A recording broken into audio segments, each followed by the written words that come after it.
नमस्कार दोस्तों, यूआर यूपीएससी में आपका स्वागत है।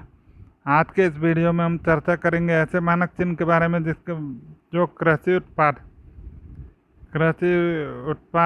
या कृषि से संबंधित है। तो हम बात करते हैं ऐसा कौन सा मानक चिन्ह है। तो देखिए, ये आपको तस्वीर दिख रही होगी स्क्रीन पे। ये मानक चिन्ह कृषि उत्पादों से संबंधित है। अब हम बोलते हैं कि इसको क्या बोलते हैं, इसका नाम है एग मार्क। अब इसके बारे में हम चर्चा करें तो सबसे पहले यही चर्चा होती है कि इसको लागू कब किया गया था। ये 1937 में लागू किया गया था, लेकिन इसको 1986 में संशोधित किया गया था।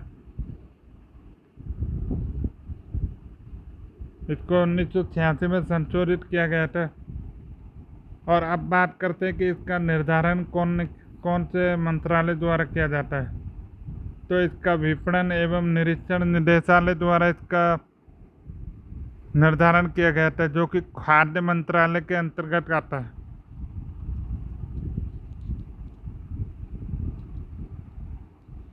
हम बात करते हैं कि इससे हम क्या उम्मीद कर सकते हैं। इससे जो इस मानक चिन्ह से लगे पदार्थों में हम क्या उम्मीद कर सकते हैं। इस मानक चिन्ह से लगे पदार्थों में हम ये उम्मीद कर सकते हैं, उत्पादों में हम ये उम्मीद कर सकते हैं कि इसकी शुद्धता और ये निर्धारित मापदंडों पे खरा उतरे। अब पहले हम आपको दिखाता हूँ ये किस तरीके के उत्पादों पे इसका लेबल लगाया जाता है, इसका चिन्ह लगाया जाता है। जैसा कि आप इस तस्वीर में देख पा रहे हो कि ये गाय का घी है। उसमें आपको ये एग मार्क का चिन्ह नजर आ रहा होगा। तो अब आप कहेंगे कि ये घी तो अलग चीज़ होती है, भले ये कृषि से वो नहीं हो, कृषि उत्पादित नहीं हो, लेकिन कृषि से रिलेटेड ही चीज़ है। गाय पालन भी एक तरह से कृषि माना जाता है।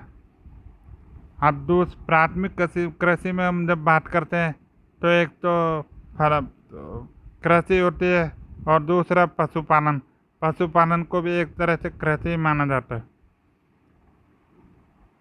अब दूसरा हम ये देख रहे हैं, इस पर भी आपको एग मार्क का निशान दिखाई दे रहा होगा। इसी तरह से एक अन्य कृषि उत्पाद, ये कोई शहद है। शहद के उत्पाद पे भी आपको एग मार्क का चिन्ह दिखाई दे रहा होगा।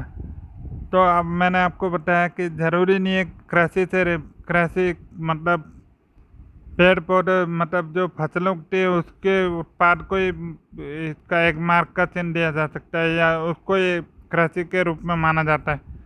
पशुपालन को भी एक कृषि में ही माना जाता है, इसलिए उससे बने उत्पाद को भी एग मार्क का सिंबल दिया जा सकता है। चलिए अब आगे चलते हैं। तो हम बात करते हैं कि अब इनमें कौन कौन से चिन्ह का इस चिन्ह के अंतर्गत इस मानक को प्राप्त करने के लिए कौन कौन से उत्पाद होते हैं। इसमें कुल मिला के 213 उत्पाद होते हैं, जैसे दालें, अन्न, आवश्यक खाद्य तेल वगैरह और सब्जी। इसके अलावा अर्ध प्रसंस्कृत उत्पाद, सेमी प्रोसेस्ड फूड भी इसके अंतर्गत आते हैं। तो इसके साथ आपको, मुझे लगता है कि आपको समझ में आया होगा। अगर नहीं समझ में आए तो एक बार आपको दोबारा रिवीजन करता हूँ, जिसके बाद आपको पूरा समझ में आ जाएगा। सबसे पहली बात तो एग मार्क का लागू हुआ था 1937 में और 1986 में संशोधित किया गया था। 1986 में संशोधन।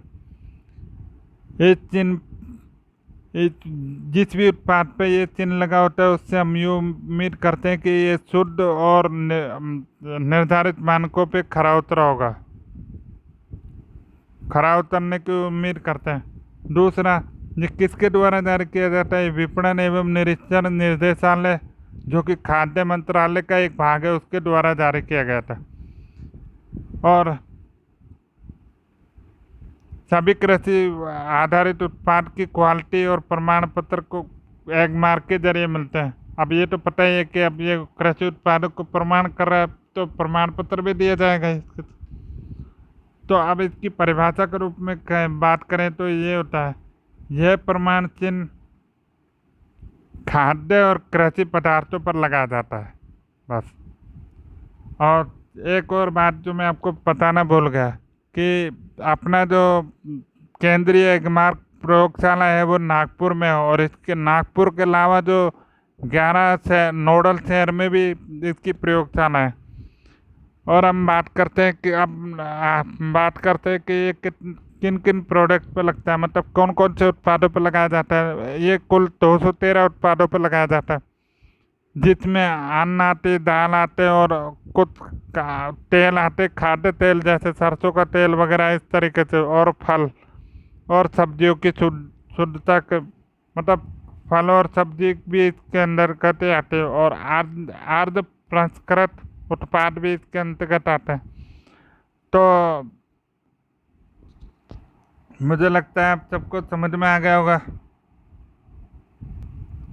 अगर आपको समझ में आया होगा तो कमेंट करके ज़रूर बताइएगा, और नहीं समझ में आया और कुछ में मुझे इसमें कोई कमी नज़र आई हो तो कमेंट करके सुझाव ज़रूर दीजिएगा, जिससे मैं अगले वीडियो में सुधार कर सकूं। धन्यवाद।